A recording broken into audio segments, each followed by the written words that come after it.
Posso me meter e fazer uma pergunta para vocês? À vontade.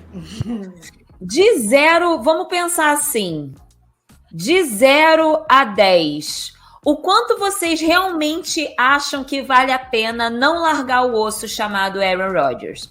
Porque vamos lá, tá? A gente sabe o custo que isso tem, a gente sabe o quão mimado, quão, né, ele é, o quanto isso custa para vestiário, relacionamento. E vocês não acham que é muito pouco perder um Devonta Adams e ele simplesmente ser obliterado desse jeito? Porque a questão é essa. Tudo bem que vocês não estão com recebedores desenvolvidos, vocês não estão com o melhor dos times, mas de Aaron Rodgers se espera o mesmo que se espera de Russell Wilson. Caras que resolvem, que não vão lançar patos mortos, porque eu vi o Rodgers fazendo um negócio essa temporada que só Jesus na causa, tá? Assim, não lançando patos mortos, não tomando decisões erradas, principalmente cuidando muito bem da bola. E eu não vi Aaron Rodgers fazendo muito isso essa temporada. Não seria a hora de vocês talvez pensarem em largar o osso e realmente reestruturar esse time pensando daqui a 2, 3 anos? Até seria, né? Até seria a hora. O problema é que tem muito jogador com void years, com anos com contratos que a gente vai pagar ainda. Então isso é um problema. O contrato do Rodgers também é um problema. Ele é free agent só em 2025. Então a gente não teria como se livrar dele agora sem pagar uma bolada para esse cidadão. Até seria, a sua ideia faria muito sentido, porque em tese a gente vai ter uma pique alta, poderia sair com um quarterback bom desse draft, CJ Stroud ou Bryce Young, enfim, né? Mas não dá por esses aspectos. E aí, né, posso entrar aqui em detalhes. O Preston Smith tem void years, o próprio Robert Tonyan tem um contrato curtíssimo, acho que é só dessa temporada, mas tem essa questão de que ele vai ganhar mais dinheiro futuramente por causa dos void years. A gente moveu muitos contratos também nessa última off-season para ter cap space para essa temporada. Nesse momento o Packers tem mais de 10 milhões de cap space, então é um cap space considerável. A gente estava quase no negativo no final da última temporada. Então é complicado. Talvez seria o correto, né? Tudo bem, ele tá jogando com o dedo quebrado, beleza, mas o entorno Aaron Rodgers custa muito caro, sim. E o retorno tem sido muito pouco. Voltando então um pouquinho no tempo, rola um arrependimento da renovação com ele quando ele realmente tinha acabado o contrato dele, seria muito menos impactante no bolso? Eu acho que seria. Eu vou deixar essa pro Igor, mas eu acho que seria. É que o Guto já sabe o que eu penso dessa tragédia. Né? Em podcasts passados eu já tinha falado. Tem um lá atrás que eu falei, né, acho que foi logo depois da derrota para o San Francisco 49ers, de novo, né, lá no Lambeau Field, já foi ano passado. Eu não teria renovado com o Rodgers, sabe? Não teria. Eu teria, tipo, metido a cabeça no Love ali, vou ver o que vai acontecer com o Love, eu vou ver se ele realmente é o cara.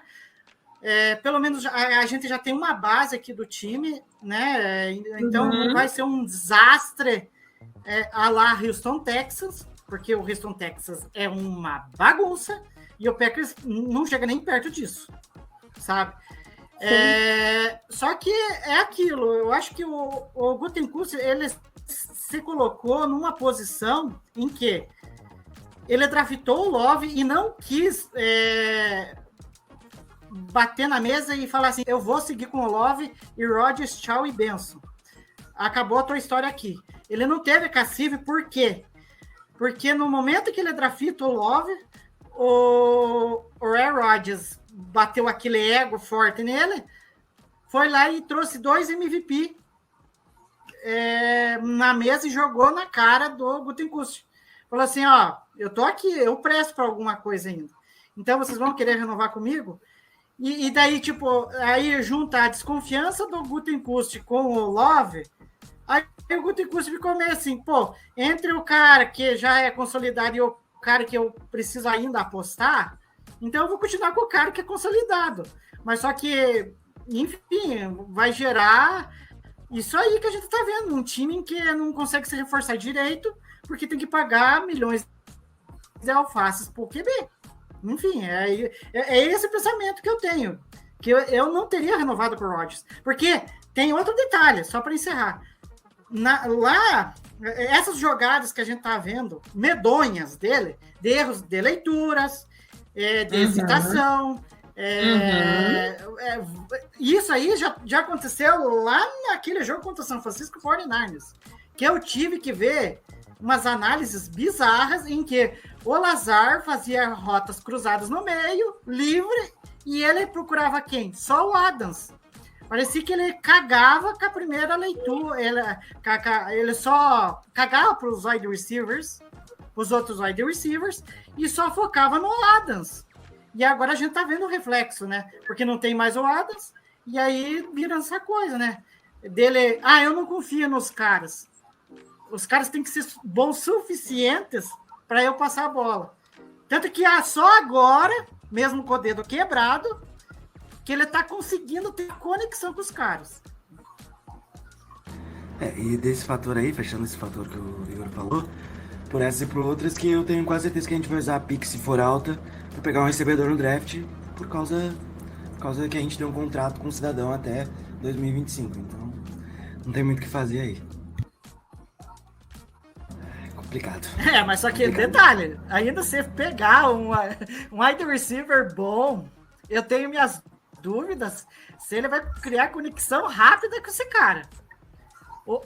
Porque, veja bem, ele próprio falou na época do Adams, quando o Adams chegou, numa entrevista para o Pat McAfee, que ele falou.